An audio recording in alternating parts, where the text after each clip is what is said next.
Now, let me start by saying that there is a right application of the phrase that God is in control. Okay. Now, there is a right way to apply that and to use that. If we mean that God is at the top of the food chain, right? And he sits on the highest throne in the universe, and ultimately his overall plan will be accomplished for creation, then yes, in that way, God is in control. Okay? Nobody is going to stop his ultimate plan and purpose for creation that he set out to accomplish. Nobody is going to stop that. Okay? But if we apply that to every single thing that happens to every person on the planet, God is not in control of that.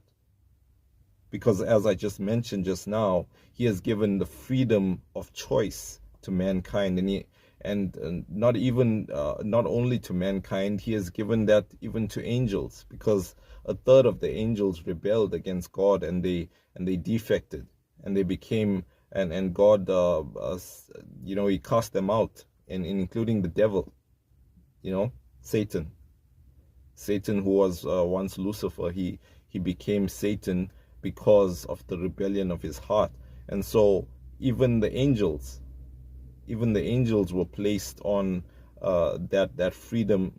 They were given that freedom of choice by God, because the thing is, when you love somebody, and God is love, God is perfect love, and when you love somebody, you're going to give them the freedom to choose.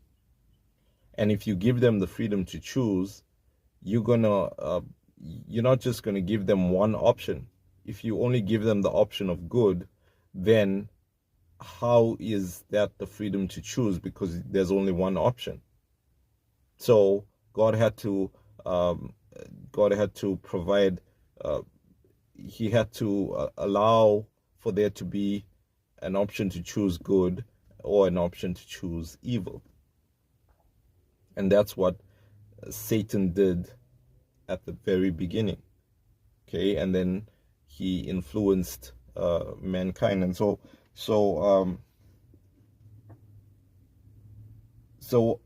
God is not in control of every single thing that happens to every person on the planet. God is not controlling that. Uh, he has given that freedom of choice, and especially if it involves destruction.